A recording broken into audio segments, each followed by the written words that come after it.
Allez, tu vas, allez! Allez, mon grand! T'es grand aujourd'hui! T'es grand! Guardo Ballan, questo è l'attacco buono, titola grande Alessandro Ballan. Ah, he takes it! Joy for cycling fans! Bonjour à tous, c'est Lucas et bienvenue pour un nouvel épisode du débrief by Dossard 13. J'appelle ça débrief, mais on n'a pas encore trouvé le titre de ce qu'on va tout simplement évoquer dans les minutes qui suivent. Pour faire simple, on va tout simplement débriefer en fonction de nos one to watch qu'on avait fait en début de saison. Pour chaque équipe, on avait sélectionné 2 coureurs qu'on devait surveiller et qu'on espérait entre guillemets qu'ils allaient briller. Bien sûr, j'ai fait ça avec le bon Guillaume. Comment il va, Guillaume? Bah Guillaume il va bien et toi Lucas? Bah écoute, comme une période de coupure, hein, j'ai envie de te dire. T'as sorti C'est les une période bières? de coupure même pour les chroniqueurs. Hein. Ouais là tu profites un peu, tu t'affûteras en janvier après les fêtes. Notamment sur les futurs One to Watch. Et oui. Ah il y a quand même des masterclass dans le bon sens, il y a des masterclass dans le sens des ratés. Bon, je te propose qu'on débute ce premier épisode du tribunal de Dossard 13, on va appeler ça comme ça, allez. Pour ce premier épisode, on va analyser 8 équipes. On va évoquer AG2R Citroën, Cofidis, Bahreïn, Astana, Israel Startup Nation, aka la maison des retraités, Bike Exchange, Ineos et Delco. On va directement commencer par AG2R. C'était notre premier podcast qui a lancé Dossard 13. Je te laisse prendre tout simplement la main avec ton one to watch de l'époque. Alors moi, j'avais joué la sécurité, mais je me suis fait une frayeur en début de saison. C'était Benoît Cosnefroy, malheureusement un mauvais début de saison dû à une blessure. On était très déçus, etc. J'attendais de lui de voir une victoire de prestige. Victoire de prestige non, mais il a eu quand même de très bons résultats. Je pense notamment à cette 3e place sur les championnats européens où il aura fallu peu pour pouvoir jouer le sprint de la gagne. Bon, il lui aura fallu quand même 10-15 km il me semble, mais c'était un bon retour en force. Il a gagné la Bretagne classique. Donc après ça on peut la compter comme une victoire de prestige, non? Disons que le plateau n'était pas non plus énormément relevé, mais il a quand même réussi à dominer Julien Alaphilippe. Et puis non, comme tu l'as dit, début de saison compliqué parce qu'il sortait d'une blessure au genou, si je dis pas de bêtises. Et il a su quand même être là au moment où il fallait l'être. Je pense notamment à la fin de saison, comme tu l'as dit, avec les championnats d'Europe, mais surtout avec les mondiaux. Oui, voilà. Après son retour, il a quand même gagné le Tour du Finistère. Après le Tour de France, les boucles de la Mayenne, c'était pas trop ça. Mais après le Tour de France, c'est là où on l'a senti vraiment en forme et il a enchaîné les bons résultats. Donc, on va dire one to watch, pas trop raté, plutôt correct, bien rattrapé en tout cas. Et puis surtout, on se souviendra de lui aussi cette saison pour l'after party qu'ils ont effectué après les mondiaux, où il était complètement arraché après 300 km. Tu m'étonnes. Après 2 bières, il devait être dans l'espace. Mais non, il avait fait une course, un championnat du monde XXL, vraiment au service de Julien. Et au final, il décoche le titre, le doublé. Donc non, franchement, grosse saison. On sait qu'il a seulement 26 ans. Donc ça annonce que du bon pour l'année prochaine et les années à venir. Toi aussi, pour l'équipe AG2R, ton one to watch était une masterclass. Franchement, meilleure que la mienne, je te laisse. Oui, j'avais le choix, comme je me souviens à l'époque, entre Greg Van Avermaet et Ben O'Connor, qui étaient, on va dire, les 2 recrues phares de l'équipe. Et je m'attendais vraiment à voir un Ben O'Connor jouer, on va dire, le général du côté de la G2R. Et c'est ce qu'il a fait, avec brio même. Je me souviens, en début de saison, on l'avait vu sur le Tour des Alpes et du Var. Jouer les premiers rôles, il y avait déjà un beau plateau à l'époque. Et toute la saison, il a été très régulier. Il fait top 10 au Romandie, top 10 au Dauphiné. Et surtout, Tour de France XXL, où il vient décrocher une magnifique étape à Tignes, où il met plus de 5 minutes sur ses anciens coéquipiers d'échappée, donc performance XXL, et il va surtout décrocher une 4ème place au général, qui est juste splendide. Donc juste avec une 4ème place au général, j'ai envie de te dire, saison plus que réussie pour l'Australien. Ouais, et t'as visé juste, hein, parce que moi je me souviens qu'il y en a peu qui visaient un top 5 sur le Tour de France pour Ben O'Connor. T'as pris le risque, et c'est passé. Incroyable. Ouais, non, pour le coup, on va dire, j'ai eu du pif. On verra juste après que j'ai eu moins de chance après, sur d'autres coureurs, mais ouais. C'est vrai. C'est vrai. Je te propose qu'on passe à la seconde équipe, une autre équipe française, Cofidis. Tu avais fait le choix pareil, un peu plat du pied sécurité avec Guillaume Martin. C'est exactement ça. En plat du pied sécurité, mais moi je m'étais lancé dans une autre optique pour sa saison. Je voulais qu'il cherche les victoires d'étape et pas encore essayer de chercher un top 10 sur le Tour de France et c'était mal embarqué. On avait vu Guillaume Martin après la 7ème étape, il pointait aux 30e place au général. Et après, une fois qu'il s'était dit ok, on va continuer à essayer de jouer les victoires d'étape, le monsieur, à force d'être dans les échappées, s'est rapproché du top 10 et a réussi à décrocher une belle 8ème place au général sur le Tour de France, mais c'est pas tout, puisqu'il a aussi décroché une 9ème place sur le général de la Vuelta. Donc bon, maintenant, on a les top 10 sur les grands tours, c'est beau. La suite, peut-être que maintenant il pourrait peut-être focus sur des victoires d'étape, je pense, c'est vraiment ce qui lui manque sur les grands tours et à son palmarès. Parce que est-ce qu'il peut aller chercher plus loin? Ça me semble compliqué quand même. Il avait fait aussi un gros début de saison avec une 6ème place sur sur Paris-Nice. Saison réussie pour lui, donc j'ai envie de dire mon one to watch, ça passe aussi. Mais j'avais pas visé ça pour lui, donc on va dire qu'il m'a fait bien mentir, tant mieux pour lui. Et maintenant j'ai hâte de voir les choix pour la suite. Non, mais oui, comme tu dis, on peut pas dire que c'est une saison ratée pour Guillaume Martin parce que double top 10 sur un grand tour, c'est du solide. Après, c'est sûr que est-ce que par exemple une victoire d'étape sur un grand tour, ça vaut pas aussi un top 10? Certes, là, il montre qu'il a été très régulier. Après, comme tu dis, on s'attendait à le voir sur un autre registre, celui de vraiment de chasseur d'étape, parce qu'on le sait qu'il a les jambes pour. Après, compliqué. Bon, du coup, on avait dit plat du pied sécurité pour le tien, plat du pied sécurité également pour mon one to watch du côté de Cofidis. C'était Christophe Laporte. Christophe Laporte qui effectuait sa dernière année du côté de chez Cofidis après 7 ans de loyaux service, si je dis pas de bêtises. Et là, il part du côté de la Jumbo.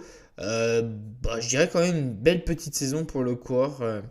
De la formation nordiste. Il commence directement assez fort avec une belle victoire d'étape, je m'en souviens, sur l'étoile de Bessèges. Il a été très régulier sur les classiques. Il fait deuxième à travers les Flandres. Il gagne le circuit de Wallonie. Il finit 11e du Tour des Flandres. Et il conclut, on va dire, la saison avec une belle 6e place sur Paris-Roubaix. Il lui manque peut-être une petite victoire sur le Tour de France. Il a fini deuxième à Libourne derrière Mohoric en échappée. Après, je pense que saison réussie et je pense que surtout l'année prochaine du côté de la Jumbo, il va pouvoir jouer un rôle de second leader avec Wout van Aert et je pense que pour lui ça va lui faire du bien de découvrir un nouvel univers et découvrir aussi une formation étrangère parce qu'on sait que certains Français comme Alaphilippe Et les cétones. bon, sur cette masterclass, on va dire, on s'arrête pour Cofidis. Et en parlant de Cétone, on va parler d'une autre équipe qui a fait beaucoup parler d'elle, malheureusement, comme pour le meilleur comme pour le pire. C'est la Bahrain Victorious. Hein. Pour la Bahrain Victorious, mon one to watch était Jack Haig. Alors, Jack Haig, petite masterclass quand même de mon côté. Hein. Encore l'œil du recruteur, l'œil des bons coureurs. Non, parce qu'on savait que tout simplement la Bahreïn sont capables de mettre 5 ou 6 coureurs dans le top 10 de chaque grand tour parce qu'ils ont un vivier de talent assez large. Mais non, solide parce que on l'a vu vraiment monter en puissance tout au long de la saison. Paris-Nice, Dauphiné, top 10.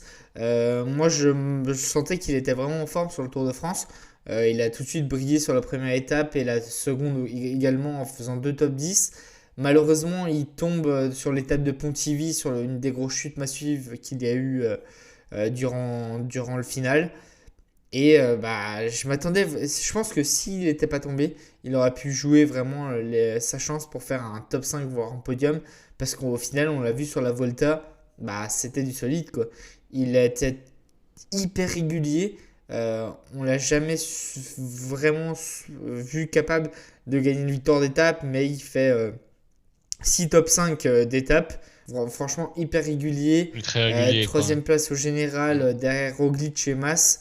Derrière lui, mais quand même du beau monde comme Bernal, son coéquipier Gino Madère ou Adam Yates. Donc, franchement, très solide.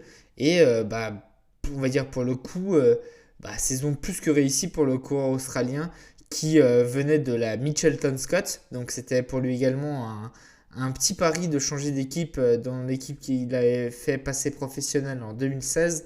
Donc, franchement, top. Et toi, tu avais aussi visé très juste parce que c'est un des coureurs qui a le plus marché cette saison. Hein. Ouais, moi j'ai parlé de Matej Mohoric. J'étais revenu sur ses dernières saisons qui étaient un peu en demi-teinte par rapport à ce qu'il avait proposé en 2018. Et franchement, j'ai envie de dire, j'ai tapé dans le mille. Hein. Le frérot, il a gagné. Il a mis du temps à gagner parce qu'il n'a pas gagné avant le championnat national de Slovénie. Et après, 2 victoires d'étape sur le Tour de France, une victoire d'étape sur le Benelux Tour et comme dit, beaucoup de belles places, très acteur sur la deuxième partie. À partir du Tour de France, en fait, c'est devenu une menace dans toutes les échappées. La manière dont il s'échappait, en fait, il était dans des échappées et il partait un peu en facteur et personne ne le revoyait, même si ça s'organisait. Franchement, une grosse masterclass pour sa saison, Matej Mohoric. Bien que ils aient interdit sa position dans les descentes, et le frérot, franchement, il a sorti une grosse saison et pas grand chose à dire de plus. Ses victoires sur le Tour de France, ça a été un des acteurs principaux du Tour. Et sur quasi toutes les courses où il est très fréquemment dans le top 10. Je peux même pas le dire le nombre de top 10 qu'il a fait parce qu'il y en a énormément. Mais j'ai visé juste, tout simplement. Il n'y a pas grand chose de plus à dire. Beau retour au premier plan de Matej Mohoric. Non, mais j'ai envie de te dire, un peu comme toute la Bahreïn. Hein. La deuxième partie de saison, elle a été étincelante, hein, j'ai envie de te dire. Mais bon, ça, c'est un autre sujet. On reviendra plus en détail sur la Bahreïn, sur la preview 2022, je pense. Ou peut-être que d'ici là, on parlera d'un Marc Padoun du côté d'Ineos Grenadiers, le futur vainqueur du Tour de France. Mais ça, comme dit, c'est un autre sujet. On en reparlera plus tard. Ensuite, on va aller faire un petit tour du côté de Astana Premier Tech, que j'ai déjà hâte de suivre en 2022. Pour Astana, je te propose de prendre la main, comme ça on fait chacun son tour. Je pense que tu avais fait une petite masterclass pour Astana, mais c'est pas la masterclass dont on espérait. Alors là, ouais, c'était plutôt une disaster class. Ça va aller très vite. Hein. Moi, j'avais sélectionné Harold Terrada et je l'avais vu en 2020, je le sentais qu'il était prometteur, qu'il avait moyen de faire quelque chose. Et au final, son meilleur résultat en 2021, c'est une 18e place sur le général du Tour des Alpes-Maritimes et du Var. Donc, disaster class, quoi. Rien d'autre à dire sur lui. Voilà. Je te laisse prendre la main. Ouais, alors moi j'avais choisi Alexander Vlasov. J'avais dit qu'après une telle saison, on peut être que impatient de voir sa deuxième saison en World Tour. Il devait prendre la succession de Miguel André Lopez, mais il me semble que ça s'est pas passé comme prévu. Donc il a sorti quand même des bons résultats. Maillot blanc sur Paris-Nice, 3e du général du Tour des Alpes. Il sort quand même le une Giro. 4e place au Giro. Hein. Oui, et voilà, je m'étais trompé, oui. Je sais pas pourquoi j'ai oublié sa 4e place au Giro, mais effectivement. Il a aussi gagné le championnat de Russie de chrono. Et après, par contre, la fin de saison un peu plus compliquée malgré de bonnes places, enfin une 4e place sur la 6e étape du Tour de Volta, du Tour d'Espagne, pardon. Mais effectivement, il a sorti vraiment son premier gros grand tour au général sur le Giro. Donc je pense que j'ai tapé dans le mille. Après, on peut quand même reprocher le fait qu'il n'ait pas de victoire d'étape, pas de victoire de prestige cette saison. Mais il fait aussi 3e du Tour des Alpes. Donc franchement, sur les classements généraux, il s'est bien affirmé comme un prétendant pour les futurs grands tours auxquels il participera. Et maintenant, j'ai hâte de voir la suite parce que encore une fois, ça reste prometteur et pourquoi pas aller chercher un podium dès la saison prochaine. Bah, surtout qu'il sera dans une nouvelle équipe du côté de la Bora, avec qui va être pas mal remaniée. C'est une des équipes qui a le plus de mouvement, on va dire, sur ce mercato.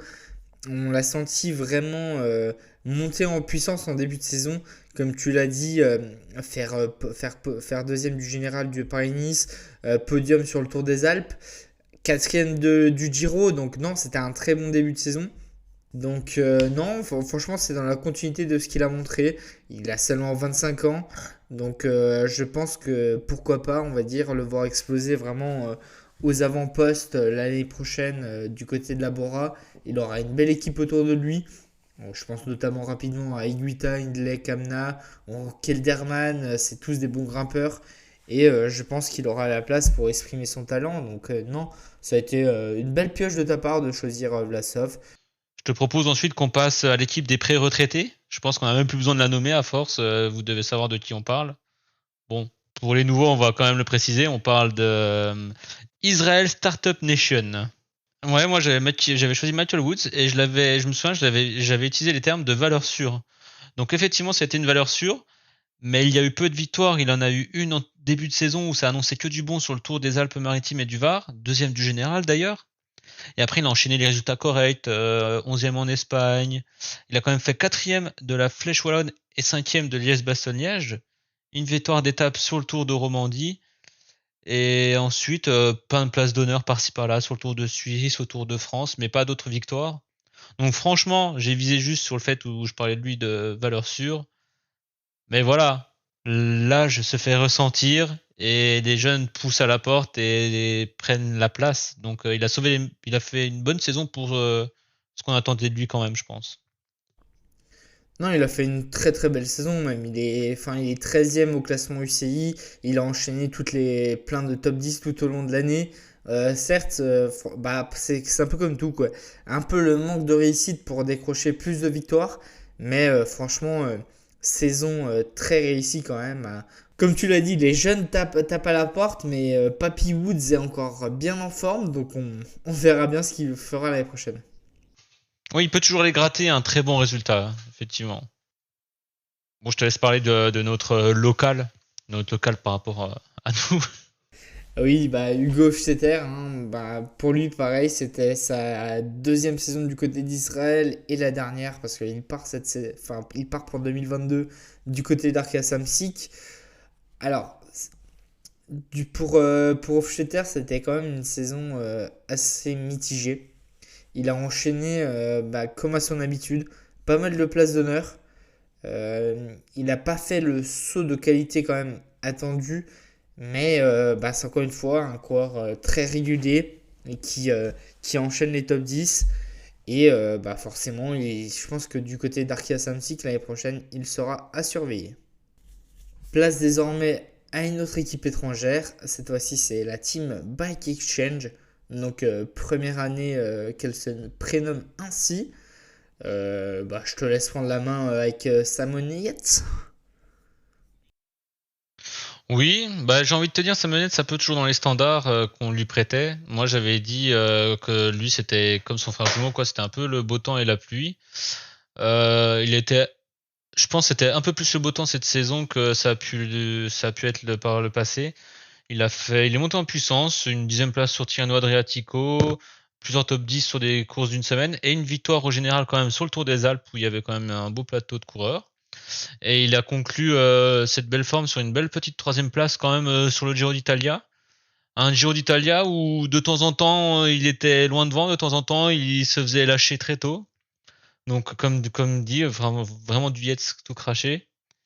Et après, bon, bah, sa deuxième partie de saison était compliquée. Il a abandonné sur le Tour.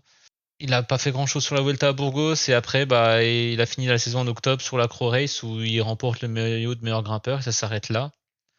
Donc, on peut pas dire saison ratée parce qu'il y a quand même podium sur le Giro d'Italia. Et j'ai oublié de le noter quand même, une victoire d'étape donc sur ce Giro. Donc, saison réussie. En fait, encore une fois, avec Simon Yates, par contre, c'était l'inverse de 2020. On s'attendait vraiment à ce qu'il surperforme sur le début du Giro parce qu'il avait remporté le Tour des Alpes juste avant. Et cette fois-ci, il a eu plus de mal à se mettre en route et au final, il a fini le Giro très fort. De mon côté, bah pareil, j'avais fait un petit pari en choisissant Lucas Oui. Hamilton Moi, parce je me que souvenais pas de celle-là.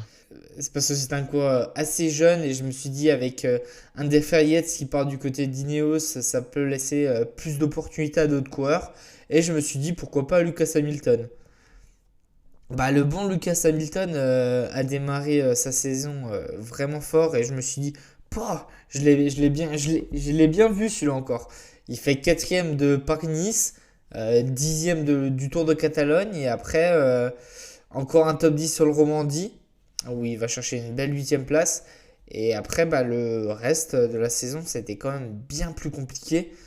Sur la Volta et sur le Tour de France, bah, il a tout simplement été équipé. Mais son début de saison, bah, ça montre qu'il y a quelque chose à faire, qu'il y a du potentiel, quoi. Donc, à voir ce qu'il va faire l'année prochaine, encore une fois avec la Back Exchange. Mais je pense qu'il y a quelque chose à faire de son côté.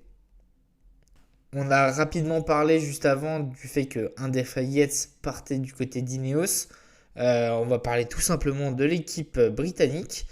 Et bah, malheureusement, j'ai envie de te dire, on va commencer par un des spécialistes des chutes. Toi qui avais choisi Sivakov. Oui, moi j'avais choisi Pavel Sivakov. Malheureusement, bah, cette saison, on compte plus de chutes que de top 10. Franchement, ça me fait chier parce que c'est un coureur qui a du gros potentiel et bah il tombe toutes les deux courses. Enfin, en vrai, ça devient même frustrant bah, pour le téléspectateur, mais pour lui, il y a un moment mentalement, ça doit être dur. Il avait fait un bon résultat qui était encourageant avant le Giro sur le Tour des Alpes où il avait fini 6ème au général, dont une deuxième place d'étape sur la deuxième. Et après, bah, le Giro, bah, étape 6, abandon sur chute. Il est revenu au Tour de Suisse, il n'avait pas un rôle de leader. Et il avait quand même fait 3ème d'une étape sur le Tour d'Espagne.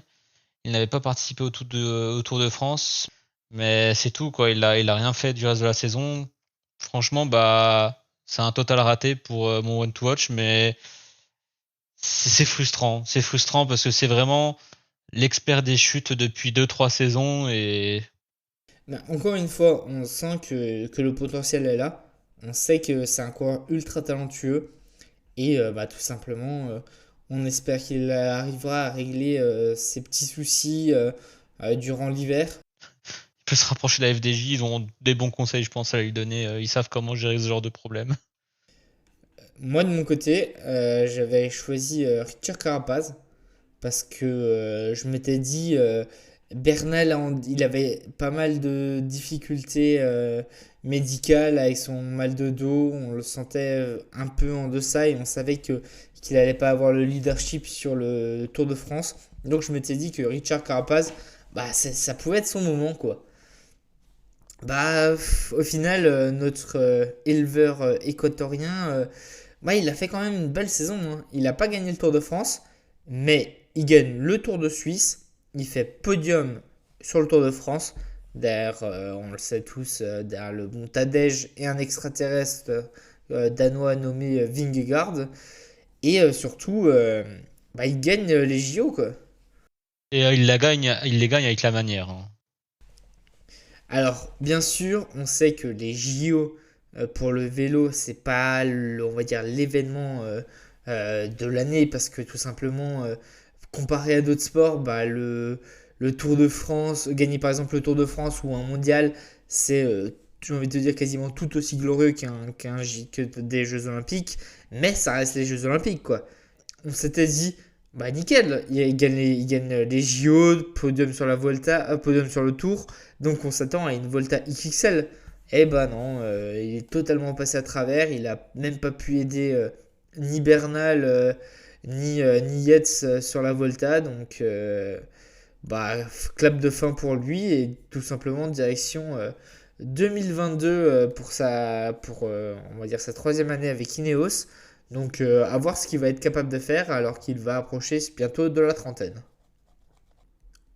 On va parler du coup de la dernière équipe de ce tribunal entre guillemets pour ce premier épisode. On va parler d'une équipe qui a malheureusement dû mettre la clé sous la porte. Je parle bien de Delco, l'équipe continentale française. On avait sélectionné 2 coureurs. Ils ont eu des trajectoires on va dire assez similaires sur certains points. Alors on avait choisi du côté du coup de la Delco Biam Girmay et Axel Zinglet. Alors pour le premier l'Érythréen, c'est toi qui l'avais choisi. Le problème entre guillemets j'ai envie de te dire, c'est qu'il a quitté Delco le 31 mai. Donc entre guillemets si on veut analyser ses performances avec Delco, ça a été moyen. Il a fait quelques top 10 en début de saison, mais surtout performance XXL quand même, on va dire pour ses 21 ans du côté d'Intermarché. Ouais, et surtout de notre ville pas natale, mais là où on s'est rencontrés, où on a grandi, puisqu'il a gagné quand même la classique Grand Besançon-Doubs. Et après, il a enchaîné beaucoup de places d'honneur, 7ème du Tour de Jura, 2ème du Tour de Doubs, et surtout, ça, il a fait parler de lui parce qu'il a fini 2ème des Chemins du Monde U23, donc franchement, et après il a continué sur sa lancée avec des 5ème places sur des petites classiques italiennes ou françaises, donc franchement, il monte vraiment en puissance et ça va être un coureur à suivre et très bonne pioche pour Intermarché Vanty Gobert.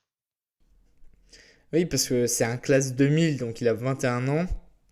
Comme tu l'as dit, très jeune prometteur, très bon sprinter, il passe bien les bosses. C'est un coureur complet et franchement, il a une marge de progression encore assez folle. Et quand on sait, on va dire qu'Intermarché était à la recherche de pépites, je pense tout simplement qu'ils ont trouvé la leur. Et ça va être un coureur à suivre les années à venir et tout simplement, franchement, belle pioche. Moi, de mon côté, du coup, j'avais choisi Axel Zinglet.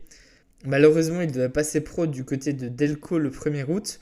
Mais à partir du moment où il savait que l'équipe allait mettre la clé sous la porte, il a réussi tout de même à trouver un autre contrat pro du côté de la Cofidis. Il a été stagiaire pour cette fin de saison. Il a enchaîné quand même les très bons résultats. En tant que stagiaire, on l'a vu vraiment acteur sur l'Arctic Race of Norway. On l'a vu vraiment performant sur les classiques en Franche-Comté et sur la Coupe de France tout au long de la fin de saison. Et aussi très performant avec le CC Études pour sa dernière course sur le Tour de la Guadeloupe. Donc affaire à suivre pour l'an prochain. Mais ça va être une très belle pioche du côté de la Cofidis. Et moi j'ai hâte de voir ce qu'il va faire. Ça reste dommage de voir disparaître une équipe comme Delco et surtout qu'ils avaient des coureurs très avec du potentiel chez eux qui auraient pu aider l'équipe à grandir encore. Mais bon, on ne reviendra pas dessus, il n'y a pas grand chose à faire malheureusement. Donc voilà, c'est tout pour ce premier épisode du tribunal où t'as brillé toi cette saison. Donc non, on a bien analysé, en tout cas pour cette première partie, 8 équipes qu'on avait sélectionnées avec certains coureurs qu'on pensait voir briller. On a fait certaines belles pioches et pour d'autres coureurs, malheureusement, leur saison a été en demi-teinte. Ouais, tout à fait. Et d'ailleurs, je note que tu as trouvé le nom du podcast en freestyle pendant l'enregistrement, c'est pas mal.